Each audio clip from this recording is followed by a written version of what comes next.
நான் இன்றைக்கு உங்கள்கிட்ட சொல்றது இந்த கர்ம நட்சத்திரங்கள் அப்படிங்கிற அந்த தலைப்பில் ஒரு சிறிய ஒரு 5 நிமிடங்களுக்குள்ள உங்களுக்கு என்னுடைய கருத்துக்களை பதிய வைக்க ஆசைப்படுறேன். இந்த கர்ம நட்சத்திரங்கள் எதனால் வருதுன்னு சொன்னால், ஒவ்வொருத்தரும் நாம் இங்கே பிறவி எடுத்திருக்கிறோம்னு சொன்னால் விதிப்படி தான். அவரவர் தமக்கூற்ற ஆயுசும் தொழிலும் பொன்னும் இவர்களின் வித்தை செல்வம் எழில் மரணங்கள் 7 தவமுடைய பிரம்மதேவன் தனது கை தொடங்கும் முன்னர் சிவனுடைய அருளினாலே கற்பத்தில் நிச்சயிப்பான் அப்படிங்குது ஜோதிட சூத்திரம்.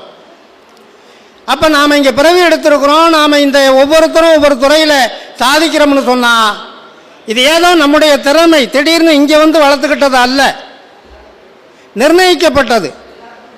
எப்பன்னு சொன்னால், நம்ம எப்போ நம்முடைய தாயாருடைய வயிற்றில் கருவாக இருக்கிறோமோ அப்போவே நிர்ணயம் செய்யப்பட்டது தான் நம்முடைய வாழ்வியல் சம்பவங்கள் எல்லாம், நம்முடைய திறமைகள் எல்லாம். அப்படிங்கிறது தான் அந்த ஜோதிட சூத்திரத்தினுடைய நுட்பம். இப்போ அந்த மாதிரி ஒருவர் பிறக்கிறாருன்னு சொன்னால், அவர் பூர்வ ஜென்மாவில் இந்த ஜாதகர் எந்த மாதிரி இருந்திருப்பார், என்ன அனுபவங்களை அனுபவித்திருப்பார், அவர் சுப காரியங்களை செஞ்சிருப்பாரா, புண்ணிய காரியங்களை செஞ்சிருப்பாரா, அல்லது பாவ காரியங்களை செஞ்சிருப்பாரா அப்படிங்கிறது ஆராயிரம் தான் நமக்கு அந்த ஜாதகம்ங்கிறது, ஆரோஸ்கோப் டயக்ராம் தான் அது. அப்போ அந்த வகையில் இந்த கர்ம நட்சத்திரம்னு ஒன்று வருது. 12 ராசி வீடுகள்னு சொன்னால் ஒவ்வொரு ராசி வீட்டிலையும் ஒரு கர்ம நட்சத்திரம் இருக்கு. இப்போ மேச ராசின்னு எடுத்துக்கிட்டோம்னா, மேச ராசியில் அசுவனியை கர்ம நட்சத்திரம் அப்படின்னு சொல்கிறாங்க. இப்போ அந்த அசுவனி கர்ம நட்சத்திரம்னு சொன்னால் எந்த வகையில் அந்த கர்மா ஏற்பட்டிருக்கும் அப்படின்னு சொன்னால், பூர்வ ஜென்மாவில் இந்த ஜாதகருடைய முன்னோர்கள் அந்த தாரங்கள்லாம் 2 கல்யாணம் பண்ணுறாங்க இல்லையா, அந்த மாதிரி அந்த 2 கல்யாணம் பண்ணுறதுனால ஏற்படக்கூடிய பாதிப்புன்னு இருக்குது. தாரதோஷம்னு நம்ம பொதுவாக சொல்லிட்டு போகிறோம்.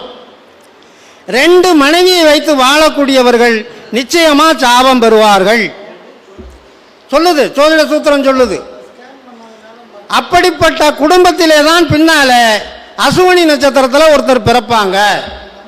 அப்படி பிறந்தாங்கன்னு சொன்னால், பூர்வ ஜென்மாவில் இவருடைய முன்னோர்கள் வாங்கியிருக்கக்கூடிய அந்த கர்மதோஷம், அந்த கர்மதோஷத்தினுடைய பலனை இந்த ஜாதகர் அனுபவிப்பார். பெண்களால் சாபம் வாங்குவார், பெண்களால் துன்பப்படுவார், குடும்பத்தில் வாழக்கூடிய மனைவியினால் துக்கம் துயரங்களை சந்திப்பாங்க அப்படிங்கிறத அந்த அசுவனி நட்சத்திரம் சுட்டி காட்டுது.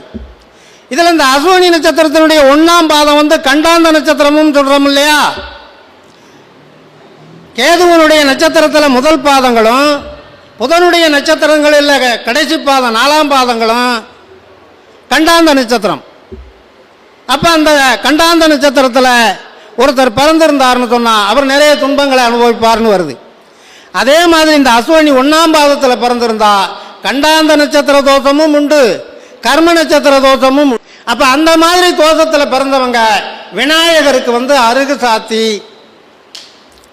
தண்ணீர் ஊற்றி அந்த விநாயகரை வழிபட்டு வந்தால் அந்த தோஷங்கிறது மாறும். அந்த ஜாதகர் நல்ல பலன்களை அவருடைய வாழ்க்கையில் நல்ல இன்பமான சகல சௌபாக்கியங்களோடு வாழக்கூடிய சூழ்நிலையை விநாயக பெருமான் உருவாக்கி கொடுப்பார் அப்படிங்கிறது சாஸ்திரம். இப்போ அடுத்து ரிஷபராசிக்கு வந்தோம்னு சொன்னால், ரிஷபராசியில் இந்த மிருகசீரிஷம் 1ஆம் பாதம் 2ஆம் பாதம் இது கர்ம நட்சத்திரம். இந்த கர்ம நட்சத்திரத்தில் பிறந்தவங்க கொதிக்கும் மனநிலையில் இருப்பாங்க, அதிகமான முன்கோபம் வரும். அந்த முன்கோபத்தின் காரணமாக பல நன்மைகளை இழந்திருப்பார்கள். யாருக்காவது முன்கோபம் வந்தாவே அவன் அதிர்ஷ்டக்கட்டன்னு தான் சொல்லணும். அந்த அளவுக்கு அவருடைய வாழ்வியல் சம்பவங்கள் எல்லாம் அவருக்கு பாதகமான சூழ்நிலைகளை உருவாக்கும். அதே மாதிரி மிதுன ராசியில் பிறந்தவங்க, மிதுன ராசியில் பிறக்கிறவங்களுக்கு அந்த திருவாதிரை நட்சத்திரம் நட்சத்திரம். இங்கே நான் சொல்கிறது ராசின்னு சொல்கிறது ராசிக்கு மட்டுமல்ல, சந்திரன் நிற்கிற ராசி மட்டுமல்ல, லக்ன புள்ளிகள் கூட அந்த கர்ம நட்சத்திரத்தில் உட்காரக்கூடாது.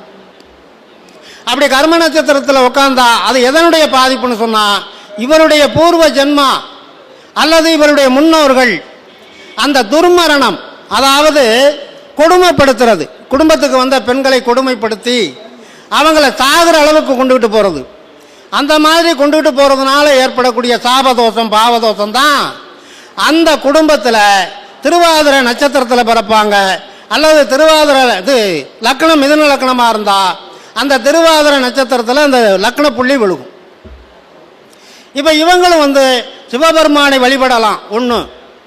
அடுத்து பாம்புக்கு பால் ஊற்றி வழிபடுவது. அந்த மிதுன ராசியில் திருவாதிரை நட்சத்திர அந்த கர்ம நட்சத்திரத்தினுடைய பாதிப்பு உள்ளவர்களுக்கு விடுதலை கிடைக்கும். அதே மாதிரி கடகம்னு எடுத்துக்கிட்டோம்னா ஆயில்யம்ங்கிறது கர்ம நட்சத்திரம். இப்போ அந்த ஆயில்யம் நட்சத்திரத்தில் பிறக்கிறவங்களும் பெற்ற தாயினால விரக்தி அடைவாங்க, தாய் வழி சொத்துக்கள்னால பிரச்சனைகளை அனுபவிப்பாங்க.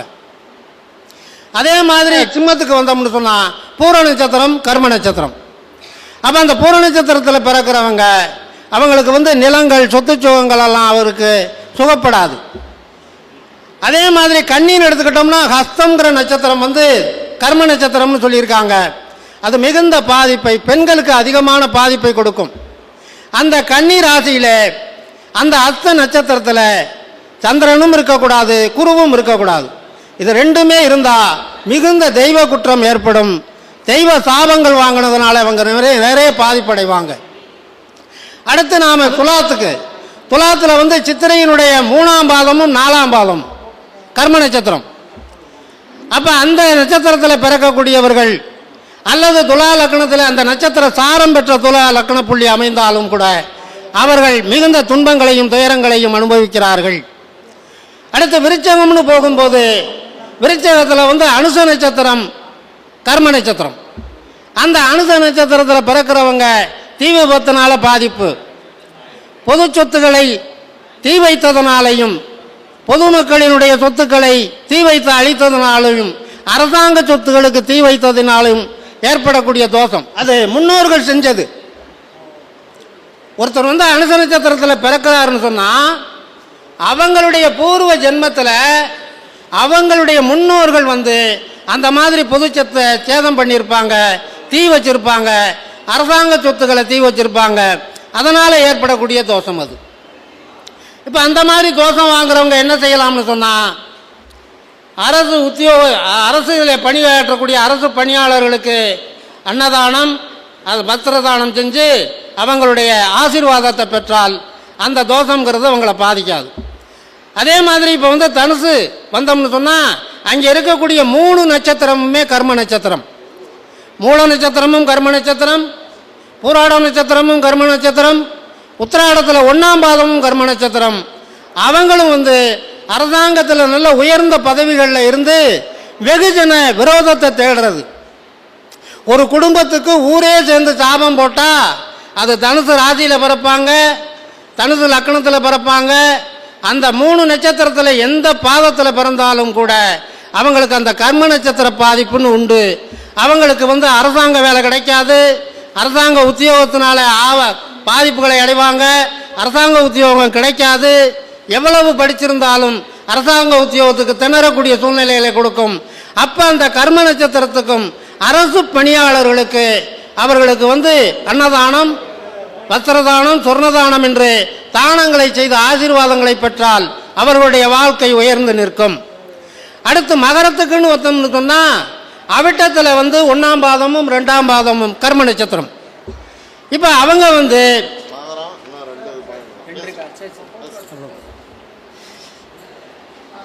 அவங்களுக்கு அந்த கர்ம நட்சத்திர பாதிப்பு உண்டு. அதே மாதிரி கும்பத்துக்கு வந்தால் புரட்டாதி 1ஆம் பாதம், 2ஆம் பாதம், 3ஆம் பாதம் இந்த நட்சத்திர பாதங்கள் கர்ம நட்சத்திர பாதங்கள். அந்த நட்சத்திர பாதங்களிலே லக்னம் விழுந்தாலும் அல்லது சந்திரன் இருந்தாலும் அல்லது வேறு எந்த ஒரு கிரகம் இருந்தாலும் அந்த கிரகங்களினுடைய தசா புத்தி அந்தரம் இந்த காலங்களிலே அந்த ஜாதகர் மிகுந்த துன்பத்தை அடைவார்கள்.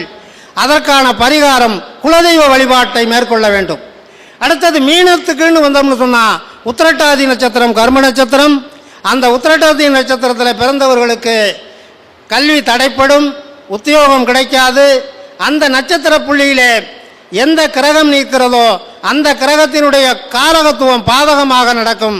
இதற்கெல்லாம் சரியான விமோசனம் தேட வேண்டும் என்று சொன்னால் இறை வழிபாடு மட்டுமல்ல, குலதெய்வ வழிபாடு மிக மிக முக்கியம்.